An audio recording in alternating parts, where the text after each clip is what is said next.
to assistants. Typically, if you understand the computer, how it evolves, I said the computer has evolved over the 60s. In our introductory class, I did take time to take you through some of the brief evolution down to where we are currently. But there is this important part of the computer that continue to be like relating with it. In other words, it's like the consciousness of the computer. We call it the central processing unit. And if you know your computer science basics very well, you'll know that the central processing unit is that sits on top of the computer like an octopus that helps to bring together the hardware, the people square, the software part, and also connects you with the wider world, the web. So if you looked at the computer, you relate with it from the hardware, which is the common what do you call them? Keyboard, mouse, your screen or monitor, and also your speaker and everything. Those ones are things you could easily see, you could touch them, you could relate to them. But at the core of most of your PC, you will see we have that processing unit, where what that processing unit does is that once you relate with it in your human language, it takes it and converts them into computer readable language, which are just zeros and ones. So the computer itself understood just zeros and ones. But for you to relate with it better, you just have to type them in your own language. But everything you're typing from the A, B, C, and every combination you're doing, the computer will convert it. But most importantly, the reason the computer could actually relate with you properly is because it has a memory. So that memory is where you store this information that is coming in. And it is in that memory also that computation happens. So the key takeaway from this slide is that there is a processing unit that lives inside your computer, which is the consciousness of the computer, and there is a memory that helps to retain the information that is coming out from the world and entering in. Now, the memory itself can be temporal or it could be permanent. That's when we talk about the main memory, or we talk about the secondary memory. Now, if the computer has a conscious that lives inside it called the CPU, then the computer wants to translate or take the information that is coming from you. So, but the computer do it in these two forms. It does it in the form of interpreting and also compiling.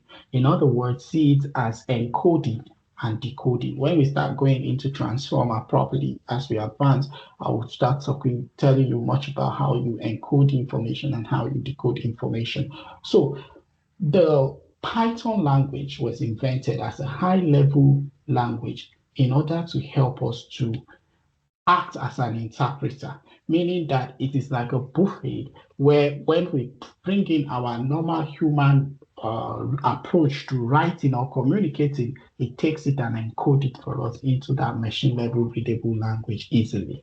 So what the Python does is that it processes or translates these instructions. So if I say print hello world, it takes that hello world as a string, and then it's again break them down into that zeros and one, and then it stores them and gives me back reply. So it's not the only language. We have other languages like Java, C, and C++, and all that, but those are more compilers. Now, when we say they are compilers, it means that these ones are more like the native language of the computer. So they are not that easily readable like we do with Python, even though Java is to a large extent is also very friendly, but you will see that when we start going into things like C++, you will have to be communicating directly from the bash or what we call the command lines. So because that itself, we are talking directly to the computer. So we are boycotting so many protocols, which are there. Now, however, the Python has so many language dictionary keywords, terms that you need to know before you can be able to relate with it properly, and which we will be seeing some of that in the practical section of the class. So just like for you to write a normal letter in English, You have to know your present tense, your past tense. You have to know how to use the words that you already have in your vocabulary. This is why one of the primary reasons why we learn. You learn because you want to expand your vocabulary, so you can be able to properly communicate your thoughts with the world.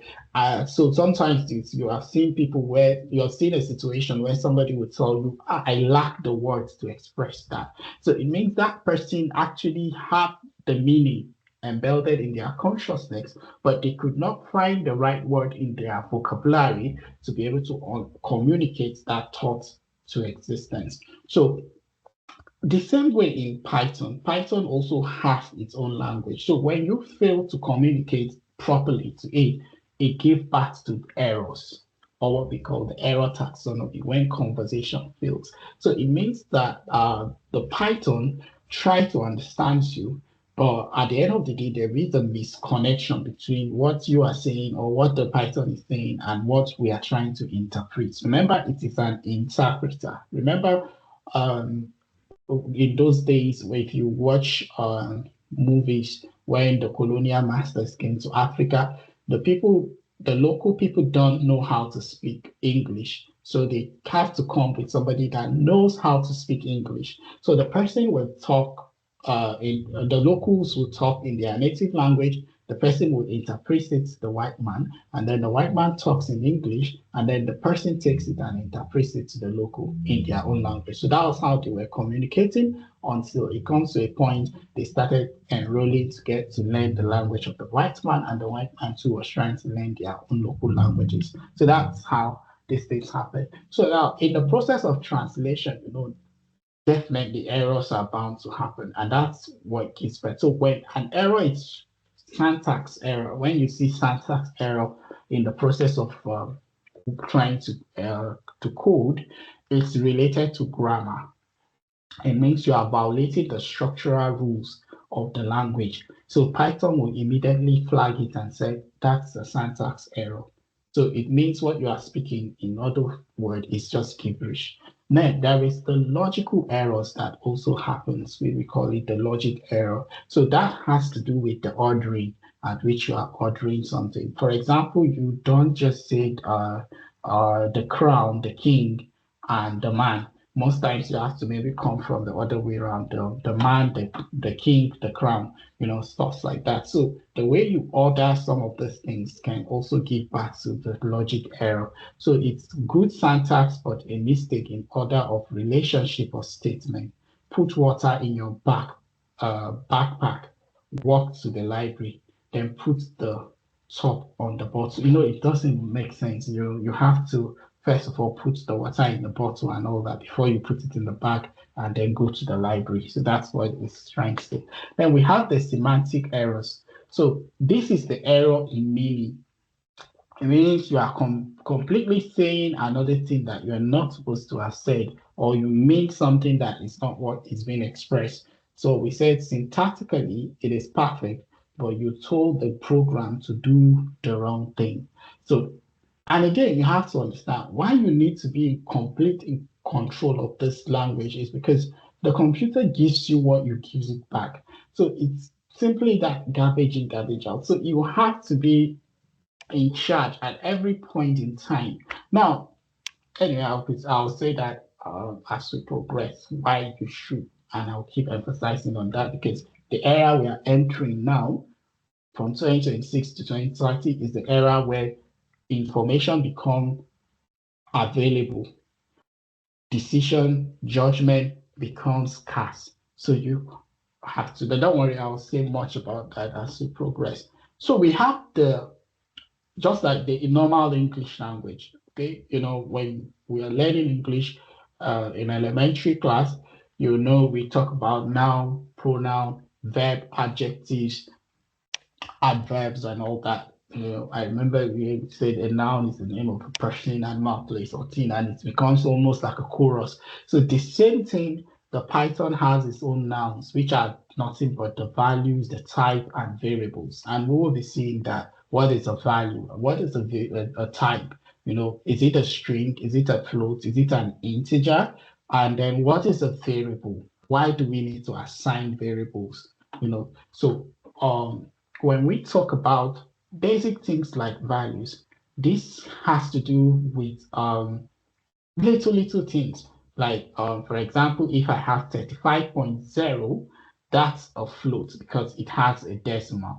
Then if I have 17 without 0.0, it's just an integer. A good example is age. But when we talk about hours, you know, you could have 330, 345.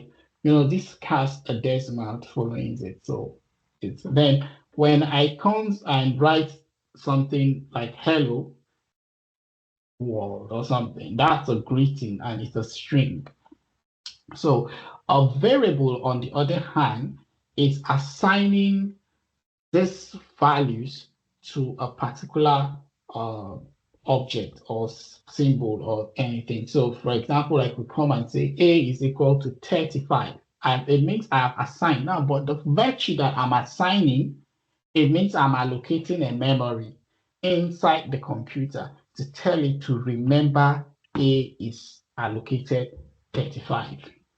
So we said a memory aid, a name chosen by the programmer that refers to a stored value, e.g. hour is equal to 35.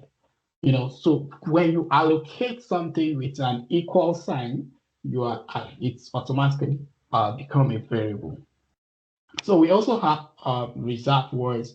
So it's that the 35 keywords Python already claims, e.g. the if, the def, the for, like training a dog.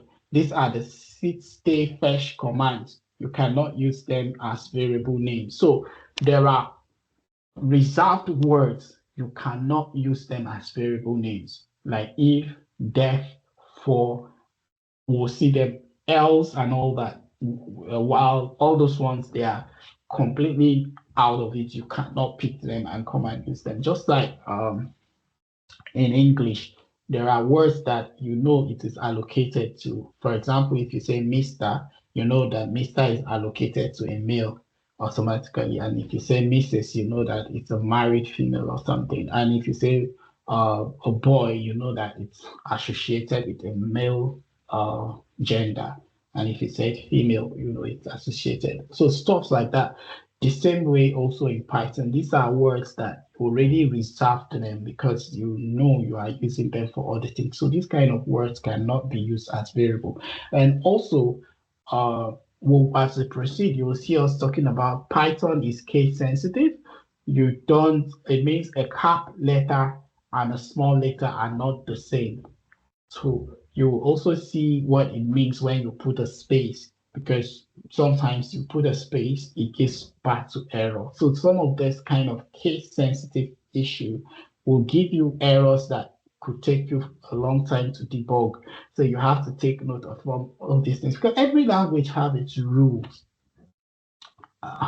It's amazing how it was later on in my academic life that I came to realize that even English that we speak, the British accent has the way they pronounce certain things different from the way the Americans do. So if you write things, for example, like anomalize, if you're spelling it in the American form, you will see using Z, but in the British accent, you see them using S. So there is this S and Z conflict between the English and the American two nations. So but then I didn't know, and I think a lot of Nigerians don't take note. I see a lot of writings coming from Nigeria. Sometimes they don't, but ordinarily we should stick with the British because they colonize us. But because of the strong influence of America over Nigeria, you still see people dabbling between these two. So most times when you are doing professional formattings, like when you're writing in journals and manuscripts, you have to stick with one tune. So most times you see, that's why some persons will have to give it to professional writers to help them to polish their English in order for their papers to be accepted. So these things has rules. Every language has its rules, and you have to know these rules in order for you to be able to stay safe and play by it. So the same thing in Python, we have the verbs, which are the expressions like operators. Remember what we said in English, verb is an action or a doing word. So the same way in the Python, we need that action that could execute something for us. So the verbs are nothing but operators. They are special symbols that are used during computations. So if you know maths very well, you know that the action word in mathematics is what we call board mass. Right from when you start your elementary maths, if you know you have to talk about the bracket, the O there means off or something, which then the multiplication, addition, subtraction, and all that. So you have to follow that same rule. No matter how complex the mathematics become. I remember as I continue to advance in mathematics, especially the world of algebra, one of the things that really kept me to do a lot of long computations manually was that word mass principle. I just memorized it inside me. So then I noticed whenever I have, even down to calculus, it's very, very relevant. I have to deal with what is inside the bracket. Then I come out, I move to that order. That way you see you avoid getting the wrong thing. So, for example, asterisk is used for multiplication. And each time you see a slash or forward slash, precisely, it's associated with division. Okay, so minutes asterisk 100 means you multiply the minutes by 100 and you divide it by 60. And you could see it was encoded in a bracket, just like, so the bracket here is the parenthesis, which is it comes first. So there is the rule in that of Python. We say Python strictly follow the mathematical convention, which is PEMDAS also, which means parenthesis takes precision first, then secondly followed by multiplication or division, and then followed by maybe addition like that. So you have to consider all of them. So multiplication is steric because you'll be seeing a lot of it, and then addition, of course, is still the plus sign, and subtraction is also the minus sign that we know, and all that. So again, but if that's all about programming, it could have been as easy as the game of chess. Anyway, chess is not easy; it's quite a difficult game. So we do have other things because you see, one of the reasons why you need to do programming is simply because of repetition. Because there are things that becomes boring if you continue to do them endlessly. So what the programming does for you is it helps you with that logic. You figure out the logic and then you give it to it and say, okay, you handle it for me. I remember one of the most difficult things I find out transiting from was how I could translate theory to practicals, because if you're a statistician, you will know statistics teach you a lot about manual computations, where sometimes you see us drawing that summation sign maybe up to 3 or 4 times. You see us drawing the first summation, we said n from I equal to 1 down to n, you draw another summation. So then I was wondering now, after doing all those theoretical calculations, I'll be asking myself, how do I now translate this and come and write an algorithm and then run a program? So it was a mystery for me. But then it made me realize that the theory itself was not enough. The reason I couldn't do that, it means I did not just understand how to take that paper knowledge and bring it to life. So I started asking myself, okay, how do I get to? So I now get to realize that it's nothing but an algorithm. And what is an algorithm? An algorithm is just the steps that you take in order for you to achieve something. So whenever I now see a summation from from I equal to 1 to n, I just know that what they simply did was to compress x1 plus x2 plus x3 down to xn. They compress it. So mathematics now provide you with that convenience. Instead of making your work to look so scattered and dirty, you now say you can just compress it by using n. Now, sorry, let me show you guys. I think, thank God, I did have let me exit and show you guys what I'm trying to say. This is what I'm trying to say. I know most of you must have seen this sign, I equal to 0, for example. And then maybe you see, I don't know if you have seen this kind of a thing. Maybe you have m and j equal to 1 or something, or probably I could use 0 again. Then maybe you have something like xi j all over maybe ni j, something like this. You know, so you must have seen something like that in the world of statistics. And of course, maybe sometimes you can have x bar or something, and then maybe a square. So maybe you must have seen something like this, and then you begin to wonder what does all this mean?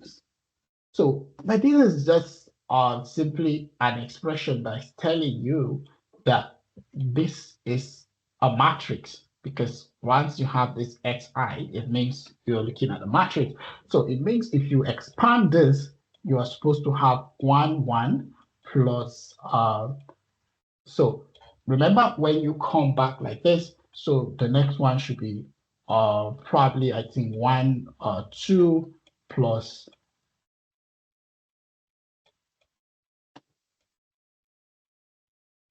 so maybe 1, and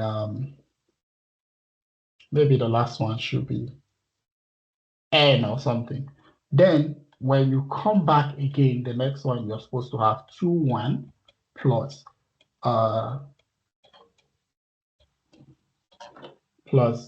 probably 2, 2 plus, you go again, you know, and 2 n. So you repeat this until you come to n1 plus x n2 plus, you know, like that, and then you have your n m, you know, like this. Now, when you looked at this on its own, it's nothing but a matrix where you have x1, 1, x1, 2, like that, and x1 n, and then the same thing, you have xn1 down to xn m, like this. Now, so this makes it easy, because if this is a matrix, then I could represent it as a vector. So I could, you know, look at the direction at which that this thing is flowing, and I could just keep it as a vector or something. And then if that is true, so I need to write an algorithm. So now if it's, I need to go, so this tells me that this is two-step. Okay, this is two-step. So I need to start by saying x1 is equal to, let's say, because of course I has already told me 0, so I could assign it to 0, and then I could say xj is equal to 0. Then I come back and start by saying if x1 is equal to 1, then add, let's see, no, yeah, already I have add x, or I could say add 0 plus x1. Do for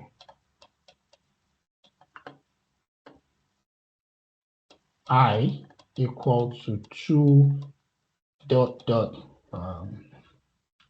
again I could screen dot to let's say m or something, then I come back again and do the same thing. So that's just what it's telling me to do.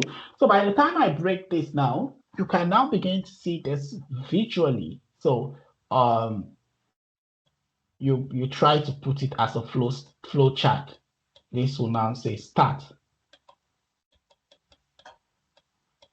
Now remember, I have a condition. If this is this, then this is that. So this will give back to this condition. And then this flow again and gives me a decision here. This flow again and gives me a decision. Do you understand? Are we together? Are we together? Yes, we are together. Yeah, yes. Yes. Doctor, I'm with you. We are following. Great. So I'm trying to show you how we pick abstract knowledge to turn them to algorithms. Okay, so that's how we do. So back to conditional logic. I show you this because I want to talk about conditional logic. So the conditional logic is nothing but Boolean expression that we use to evaluate the validity or veracity of something, if it's true or false. Now it is Boolean, meaning it's just going to be two values. It's either true or it's false. Okay. Now we have operators that we could use. Now, in computer science world, the equal sign is not the one we use. You know, in mathematics, I could just use a single equal sign. I'll just say equal to. But in computer science world, I have to know if that single sign is assigning. I am assigning. So if you see me say A is equal to 2, it means A is assigned to. So it's not the same as equal. I'm not saying A is equal to 2, but I'm saying I have assigned A the value 2. So instead, it's double equal signs. That's what equals means. And that in the computer science world is saying equivalent. Then when I'm saying it's not equivalent to, I use this as exclamation with equal signs. And then you see us using this greater than, less than. Now again, let me show you guys what I mean. So in computer science world, by the way, I created this board at the beginning of last year, so it could help us, because I noticed sometimes I want to write and then it's difficult. So that's why I created the board. And I send it to the group. So feel free also if you want to use the board. And if you don't have it, of course, I could send you the link. So this is what I mean. You know, in mathematics, when we use this, we said it's equal sign. Okay, say it's equal. But in computer science, it's not the same. You have to use this double asterisk. Okay, and then again, you will also notice that if I'm saying something is not equal to, most times in mathematics, you know, we just cross it like this. Do you remember? But in the computer science world, we will do it like this. We'll say this sign here, it means it's not equal, it's not equivalent to. Notice I'm using equivalent now, not the equal sign. Then also in mathematics, I could say A is less than B. I could also say A is less than or equal to B, you know, or sometimes I could say A is greater than or equal to B. Now, we don't have this in the computer science world. We don't have this signs, except when I'm typing using something like LaTeX. So rather, I will be using something like A is less than B like this, or I would say A is greater than or equal to B, something like this. Okay, so you'll be seeing this kind of small changes, but that doesn't mean it is different from the one the mathematics is saying. Okay, and this one is like this. Sorry. So I think let me clean the board now, probably it has served its purpose.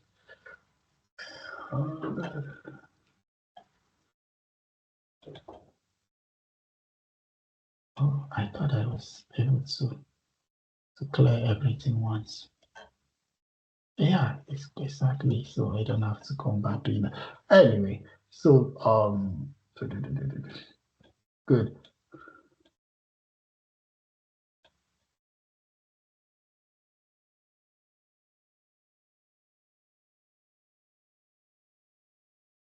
All right.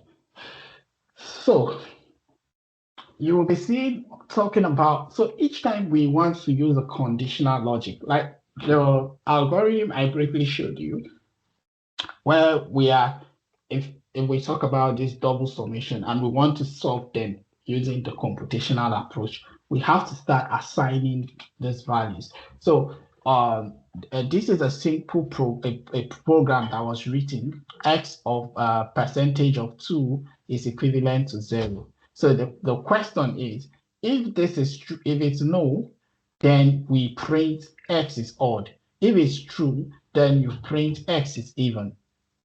Okay, so here is the flow of the logic. The initial check, if true, the indent block of the code will execute. Else if it is the other one, the additional branch will check the sequence order. Else, it will catch all alternatives if all prior conditions are false. Now, even if multiply conditions are true. Now, let's try to execute this. So this is what it's trying to say. If we have X percentage of 2, and the argument is that it is equivalent to what? 0. Now, remember it said if it is true. So you need to assign, for example, you need to say X is equal to, you need to give X a value. So let's say X is equal to 1. So if X is equal to 1, now let's check what happened. So if X is equal to 1, it means that we are going to have 1 percentage of 2. But in the mathematics world, what is 1 percentage of 2? Do you understand? So this is going to, remember, percentage itself is how do I say? It's nothing but division. So this is just more like 1 over 100, right? And times 2, right? So this gives you, I think, 2 over 100. I don't know. I think there are mathematicians, so if I'm wrong, you could correct it. So let's give X a very big value. Okay, let's give it a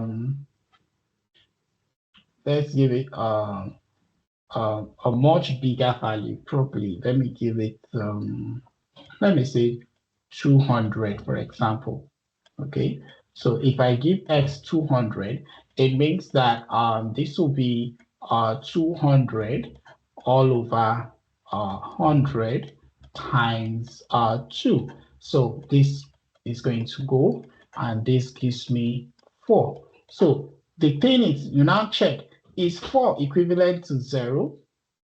No. So the simple answer, so if you have an X inside this box, which is percentage of 2 equal to 0, and here if it is if it's false, you should print X is even or something. And if it's true, so you have this yes and no happening here. So if it is true, then you print X, it's print X is even, no, odd or something. I think this is odd. So now 4 is not an odd number, so it means this will be the one to print. But suppose what we have is 3, you now say, oh, 3 is an even number. Or maybe if this was 100, for example. No, it's one really an even or odd number. Then we can probably is neutral. Anyway, so if it's 3, we now say that's an odd number. This will print. So the same way, that's what this program is saying. So, but if it's not, it will recheck everything. So it will check this flow. It will check everything. Now, that's where the elif comes. But don't worry, again, like I said, we will see this as we progresses. I will be trying to. This is just a simple introduction. So now, the Gaussian pattern, which is a short circuit. Now, when processing a logical expression, Python reads from left to right. So the Python doesn't come from this way like we do as humans. It comes from the other way around. So if we have x is greater than or equal to 2 and y is not equal to 0, and x is divided by 2 gives greater than 2, the Python will come from this x greater than 2, and then it comes to y not equal to 0. So the condition this acts as a guard. If y is 0, the statement is immediately false. Do you understand? The dangerous division is completely skipped and saves the program from crashing. So the reason is it helps it to be able to mitigate this errors that comes from indivisibility. You know, if you remember in mathematics, the moment you say if you say x divided by 0 in your calculator, you'll see you get some infinite error like that. If you remember vividly, you can't divide anything by 0. So that on its own gives rise to an error. So the same way in the computer, that crashes everything you are doing. So when it's checking it, fact checking it from that way, it really helps to protect, or so it doesn't enter into a ditch. So we will also be seeing other sort of things like trying to catch some errors that could arise from a particular block. So you see sometimes we say try block, except block is this, then it prints out. Now, we will also be talking about other things like function. Now, what is function on its own? You see, the reason why we write a function is to help us to reuse it later. That's one key takeaway that you have to have here. Once we build a function in Python, it means that anybody can reuse it and anybody can come back to it later. And all those packages you'll be seeing us later on will be importing comes from functions that someone else have written, and then the person was able to serialize it and put it in form of packages that another person is using. So function on itself is a name sequence or statement that perform a specific computation. It's a way of eliminating repetitive code and helping us not to have each time I have to come back and write that. It's going to be boring, it's going to be tedious. So that's why we invent the function. So consider it like a tool where you have everything inside. You have different lengths or so of a spanner inside your toolbox. So once the person needs something, he can just pull it from that box and reuse it and keep it back inside that tool. So we have built-in function that comes with the Python itself. And then there are the ones that you can develop yourself. So when you see built-in function, it means the Python provides ready-made tools for you. A good example is max, length, float, string, integer. All those ones are example of functions, and we will be seeing them as we progresses. There is a user-defined function that breaks a long program into manageable, reusable chunk.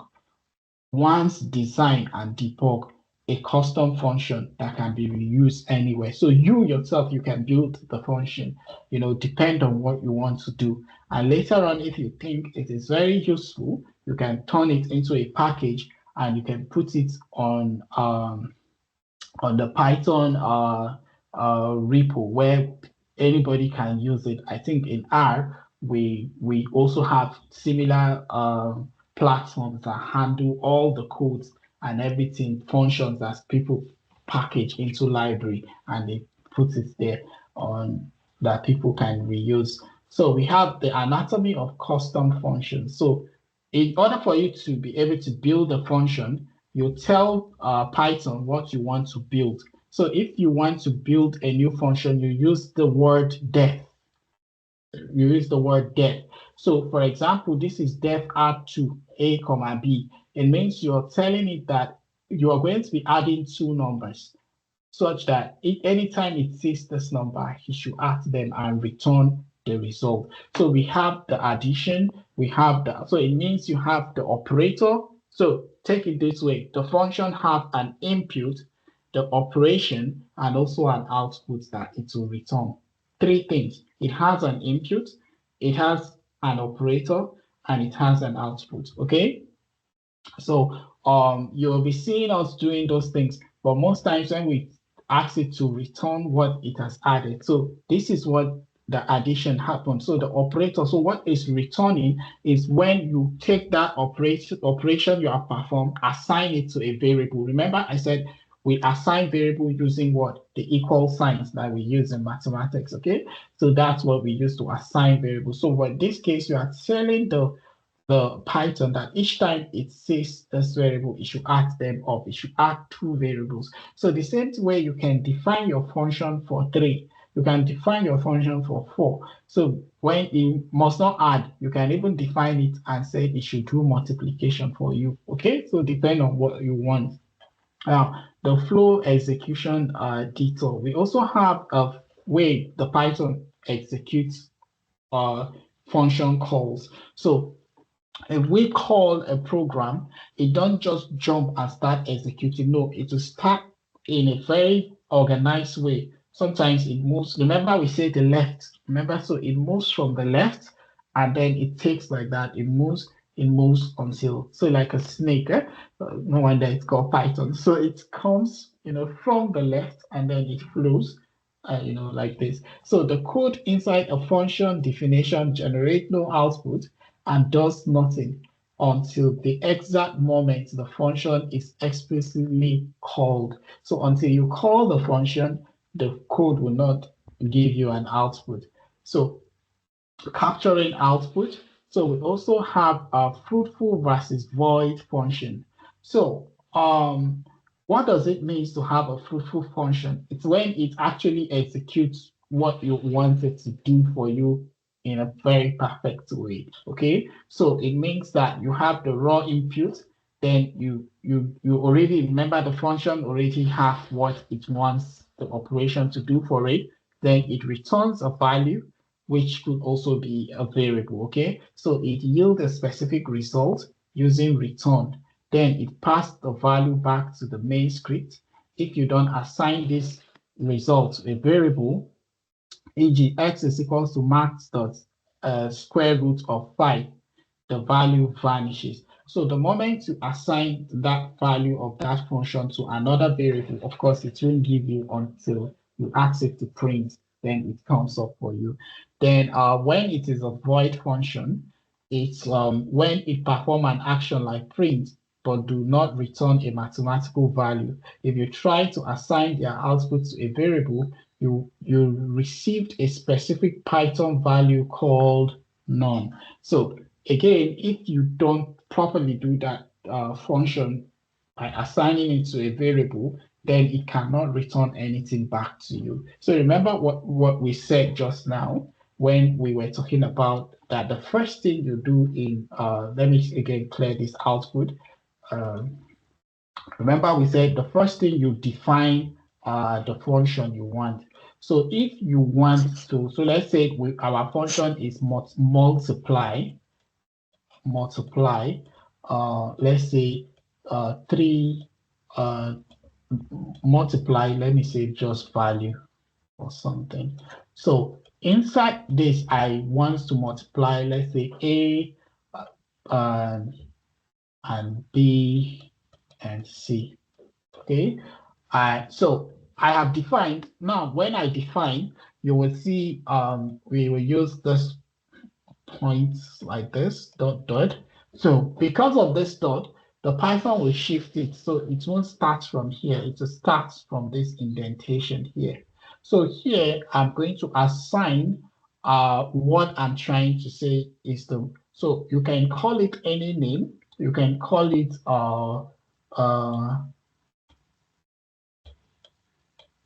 now multiple or something on equal to. So now what do you want to multiply? So this will be A steric B steric C.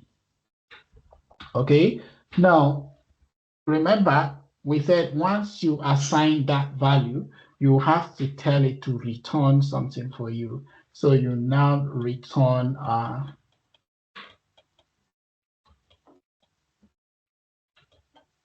so it's going, sorry, and make sure, remember I told you it is case sensitive. So let's say this multiply was done with cap letter. So it will be a multiple like this.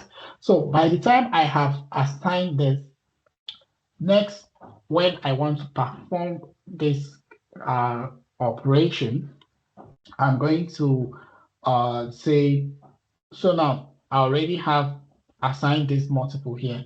So what I'm going to, when I'm going to call it to work for me, I'm going to, for example, set a variable. No, I can, yeah, I could say var or something is equal to, okay? So var is equal to, now, I have already defined mult value already. So it's that multiple value thing that I'm going to use. So multiply value. Now, inside this, what do I want to multiply? Do you understand? What do I want to multiply? So let's say I want to multiply 1, 2, and 3. Okay, these are what I want to multiply. So the moment I print var.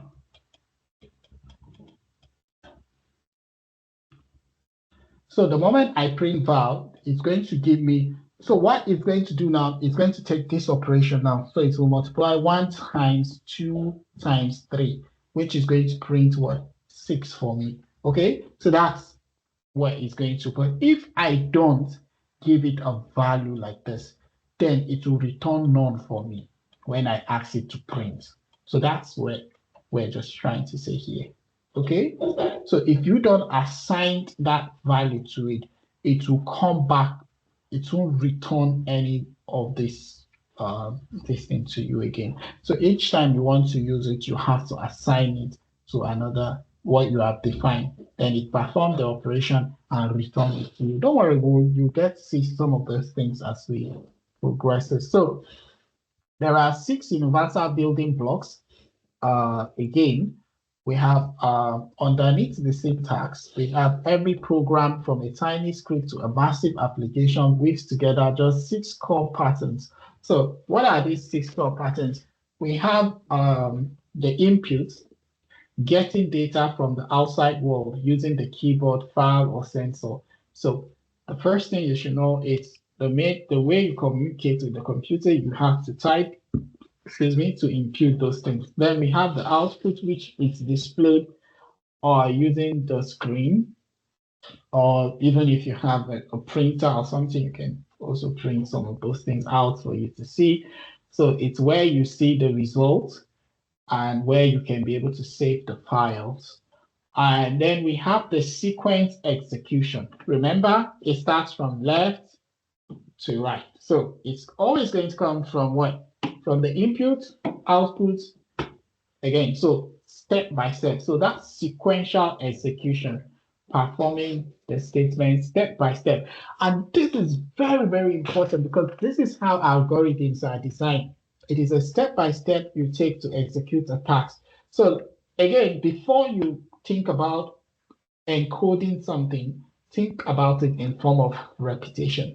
You see, one of the beauty of mathematics, and again, this is very sad because I saw recently a news that said in Nigeria now a lot of courses don't require mathematics, students to pass mathematics, and it's so sad because we need to promote the knowledge of mathematics, not to discourage our young ones from going into it. Anyway, so the beauty of mathematics for me is that it takes the abstract world and puts it in a format that I could understand. So, for example, when you tell people about acceleration and velocity, you know, a lot of time people wouldn't understand it. The reason why the horse, for example, could run faster than man because of the level of potential energy it has converted into kinetic energy.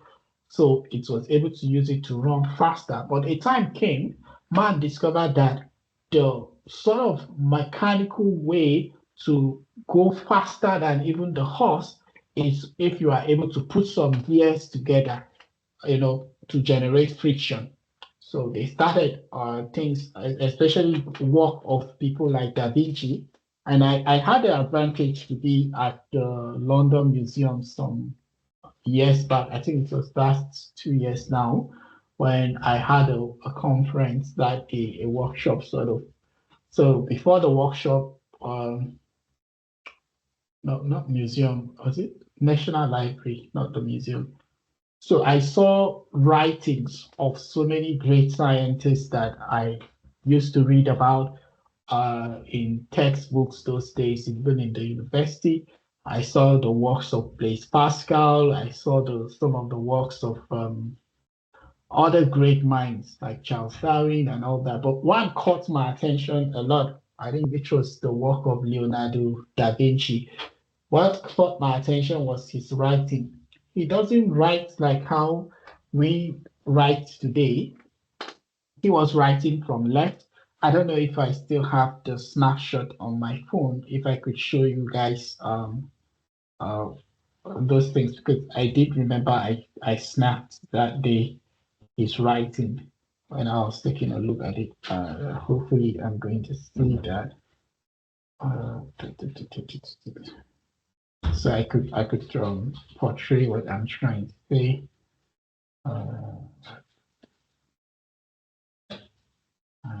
Lots of pictures.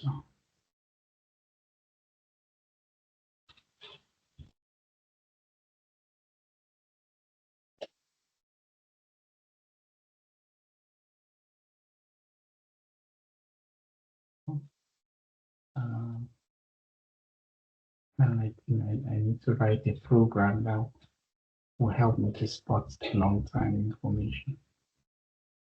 Anyway, I will show you guys now.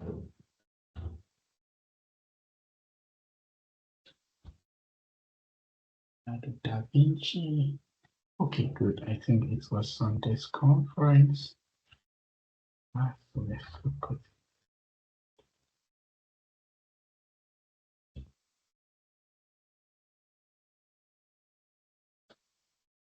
Sometimes I have lots of conferences that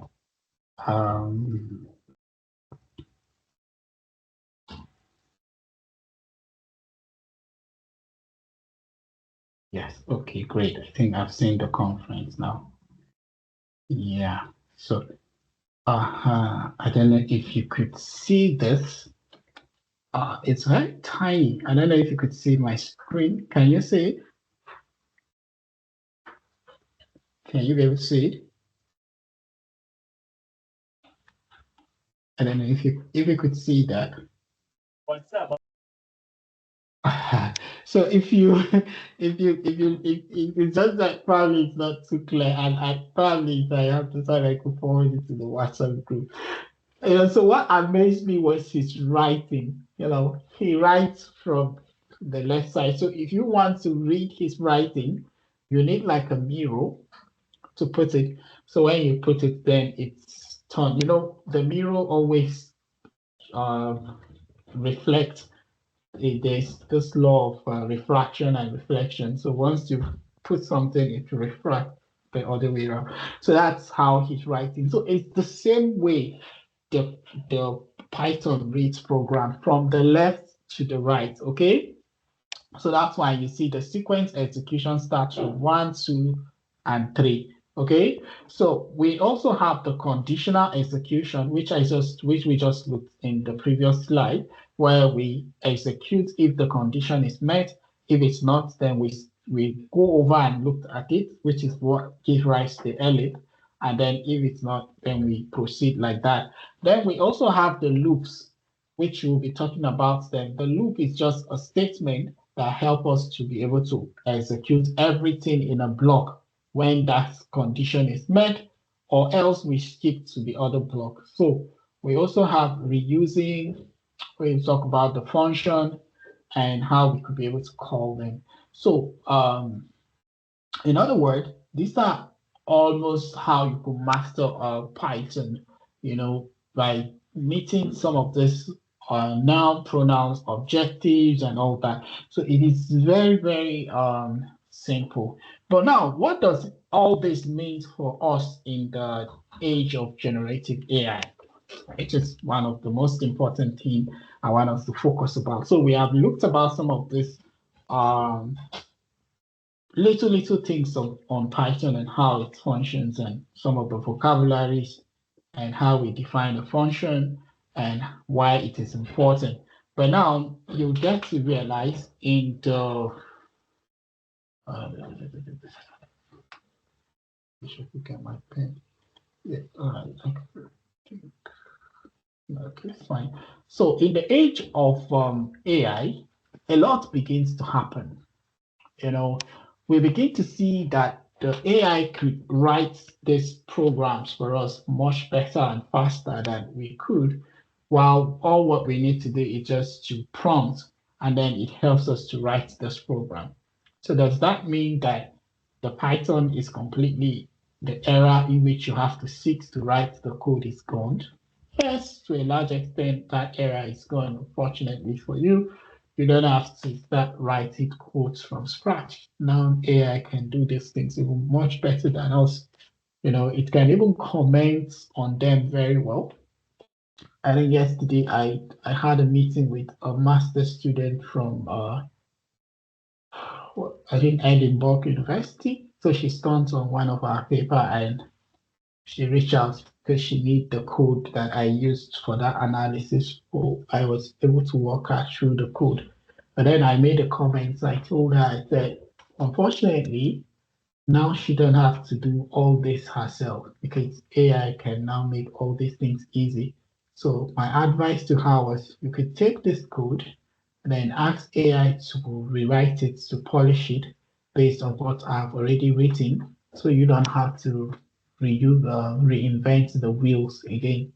And she was so happy because almost half of our problems have been solved by laying hands on that code I wrote like 2 years ago. Anyway, so now you don't have to do all that again, but the reason why I have to take the pain to take you through all this is because, one, you need to understand what is happening behind the hood. The fact that AI could do all this for you does not mean you should not know it, because that's even where it becomes dangerous. Because now you can take what the AI gives to you and run with it as a blind man. And it's even very bad because if you allow the AI to be the one dictating for you, not the other way around, you could take what is wrong without knowing what happened. And then again, why you need to know that, because sometimes